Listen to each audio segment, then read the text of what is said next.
भारतीय सिनेमा के इतिहास में कुछ कलाकार ऐसे होते हैं जो केवल अपने काम से नहीं बल्कि अपने व्यक्तित्व, अंदाज और बहुआयामी प्रतिभा से लोगों के दिलों में हमेशा के लिए बस जाते हैं।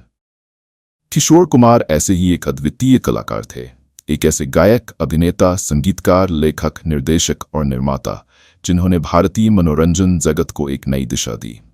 उनका वास्तविक नाम था आभास कुमार गांगुली, लेकिन जब उन्होंने अपनी आवाज से लाखों दिलों पर राज करना शुरू किया, तब वह किशोर कुमार बन गए।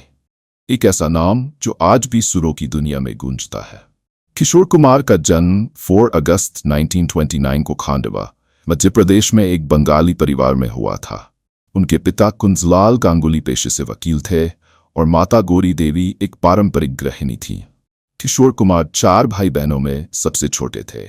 उनके बड़े भाई अशोक कुमार पहले ही बॉम्बे टॉकीज के जरिए फिल्मों में स्थापित अभिनेता बन चुके थे, और यही कारण था कि किशोर कुमार का बचपन से ही फिल्मी दुनिया से परिचय हो गया था। हालांकि किशोर कुमार का झुकाव शुरू में फिल्मों की बजाय संगीत की ओर था, लेकिन उन्होंने कभी संगीत की कोई औपचारिक शिक्षा नहीं ली।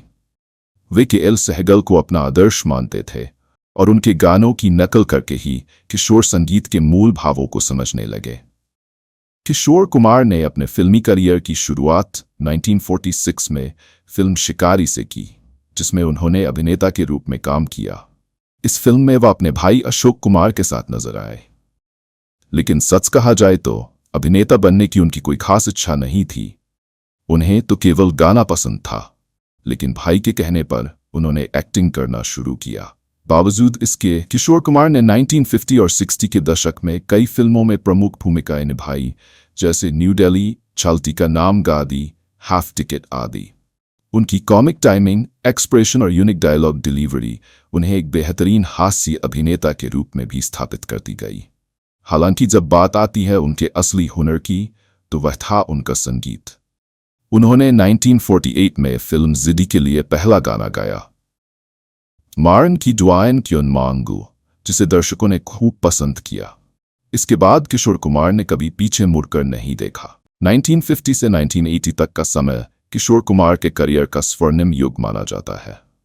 उन्होंने उस दौर के लगभग सभी प्रमुख संगीतकारों के साथ काम किया, एस.डी. बर्मन, आर.डी. बर्मन, लक्ष्मीकांत प्यारेलाल, कल्याण जी आनंद जी, राजेश रोशन आदि। किशोर कुमार की आवाज में एक विशेषता थी, वह हर भाव को जीवंत कर देती थी। चाहे रोमांस हो, दर्द, खुशी या मस्ती, उनकी आवाज में हर भाव समाहित हो जाता था। उन्होंने राजेश खन्ना के लिए सबसे ज्यादा हिट गाने दिए। कहा जाता है कि राजेश खन्ना और किशोर कुमार की जोड़ी उस समय बॉक्स ऑफिस की सबसे बड़ी ताकत थी। मेरे सपनों की रानी, रूप तेरा मस्ताना, जिंदगी एक सफर है सुहाना, ये शाम मस्तानी जैसे गीत आज भी युवाओं के दिलों को छूते हैं। बाद में उन्होंने अमिताभ बच्चन की फिल्मों के लिए भी कई सुपरहिट गाने गाए। My name is Anthony Gonsalves, रिम जिम कीरा सवन, बुसाती रे आदि। किशोर कुमार जितने प्रतिभाशाली थे, उतने ही अजीब और रहस्यमयी भी माने जाते थे। वह अपने ही नियमों पर चलते थे, किसी से समझौता नहीं करते थे।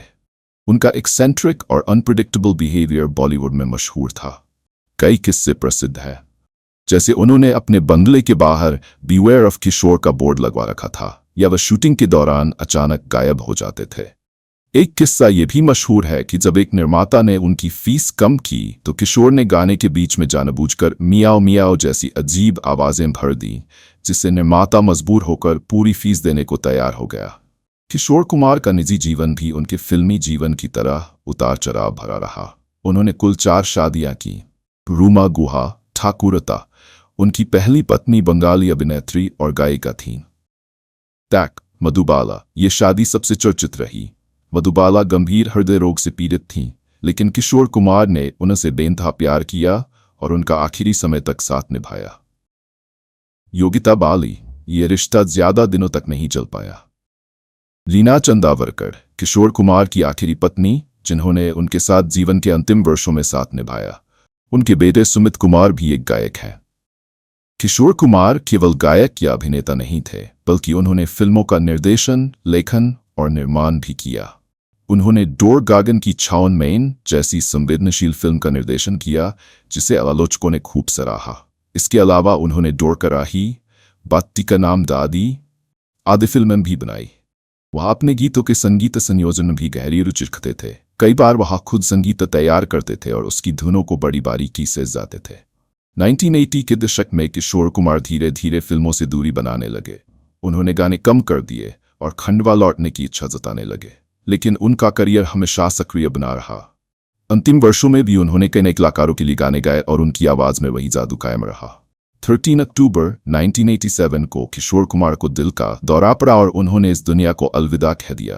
वह मात्र 58 ईयर के थे, लेकिन उन्होंने जो विरासत छोड़ी वह पीढ़ियों तक संगीत प्रेमियों के दिलों में गूंजती रहेगी। किशोर कुमार को 8 times film fair best playback singer का पुरस्कार मिला, जो आज भी एक रिकॉर्ड है। इसके अलावा उन्हें कई राष्ट्रीय पुरस्कार और सम्मान भी मिले। आज भी संगीत प्रेमी उनकी तुलना आधुनिक गायकों से करते हैं, लेकिन किशोर जैसा सुर, अभिनय और अंदाज दोबारा पैदा होना मुश्किल है। उनका नाम आज भी हर संगीत प्रेमी की जुबान पर रहता है। रेडियो स्टेशनों, म्यूजिक चैनलों और ऑनलाइन स्ट्रीमिंग प्लेटफॉर्म्स पर उनके गाने सबसे ज्यादा सुने जाते हैं। किशोर कुमार सिर्फ एक गायक नहीं थे, वह एक संपूर्ण कलाकार थे जिन्होंने जीवन को अपने अंदाज में जिया और अपनी रचनात्मकता से हर इंसान को प्रेरित किया। उनकी आवाज में जो जादू था वह आज भी हर दिल को छू जाता है। वह आज हमारे बीच नहीं है, लेकिन उनकी आवाज के जरिए वह हर घर में, हर दिल में जिंदा है। एक दिन अचानक यूं ही आवाज बंद कर रह जाऊंगा मैं, मगर हर गली में, हर नगमे में गूंजता रहूंगा। मैं किशोर कुमार।